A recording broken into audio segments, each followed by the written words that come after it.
तीसरा अध्याय। अर्धनारीश्वर शिव।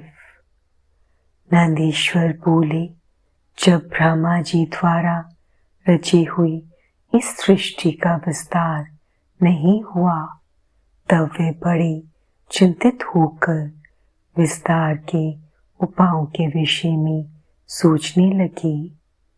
ब्रह्मा जी ने विचार किया, यदि कोई इस संबंध में मेरी मदद कर सकता है तो वे सिर्फ भगवान शिव ही हैं।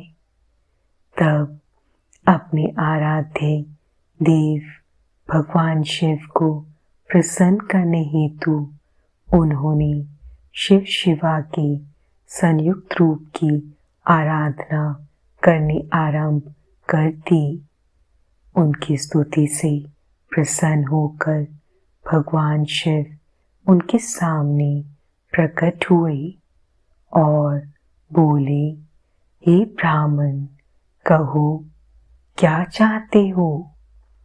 अपने मनोरथ के विषय में बताओ ताकि मैं उसे पूरा करने में तुम्हारी मदद कर सकूं।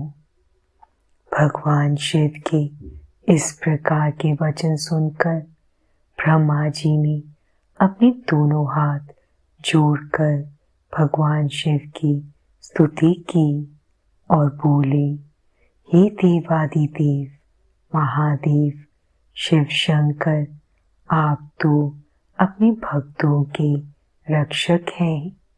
आप उनके समस्त दुखों को दूर करके उनको अभीष्ट फल प्रदान करते हैं। भगवान, आपकी आज्ञा के अनुसार मैंने सृष्टि की रचना की है, परंतु भगवान, मेरे द्वारा रची गई सृष्टि का विस्तार नहीं हो रहा है। यदि ये कार्य इसी तरह होता रहा तो कभी भी सृष्टि में वृद्धि नहीं हो पाएगी। तब ब्रह्मा जी के इन वचनों को सुनकर भगवान शिव बोले, हे ब्राह्मण, मैं जानता हूँ कि तुमने अपनी सृष्टि में प्रजा की वृद्धि के लिए मेरी पूजा आराधना की है। यह कहकर शिव जी ने अपने शरीर से देवी शिवा को अलग कर दिया।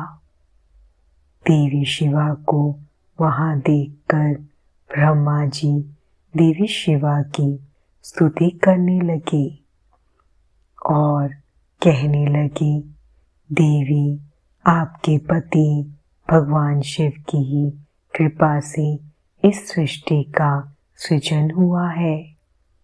भगवान शिव बोले, हे ब्रह्मा जी, मैंने आपके मनोरथ को पूर्ण करने के लिए ही देवी शिवा को प्रकट किया है। इस सृष्टि का विस्तार तभी संभव है जब मैथुनी सृष्टि की रचना हो, इसलिए तुम इस कार्य की पूर्ति करो। यह सुनकर ब्रह्मा जी भगवान शिव और शिवा दोनों की प्रसन्नता हेतु कार्य करने लगे।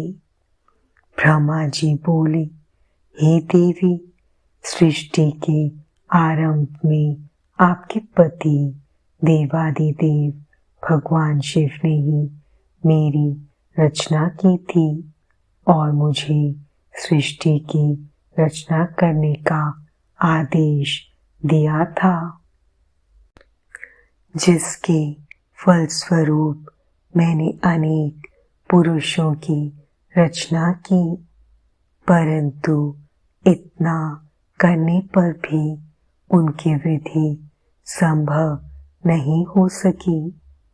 इसलिए माते, मैं अपनी प्रजा की वृद्धि हेतु आपकी शरण में आया हूँ।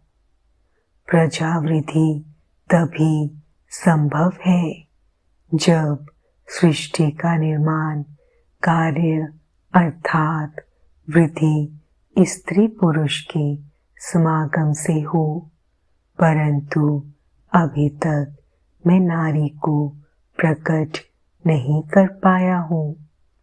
हे शिवे, आप मुझे नारी की सृष्टि करने की शक्ति प्रदान करें।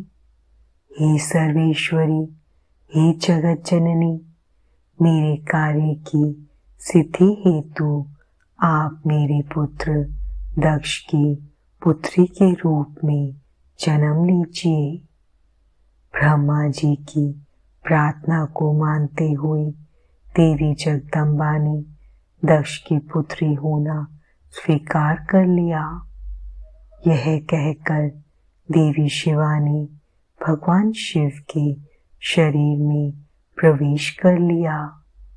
तत्पश्चात शिव शिवा वहां से अंतर ध्यान हो गई। तभी से शिव शिवा का अर्धनारीश्वर रूप विख्यात हुआ और इस संसार में स्त्री जाति की रचना संभव हुई। यह अर्धनारीश्वर स्वरूप वर्णन अत्यंत आनंददायक एवं मंगलकारी है।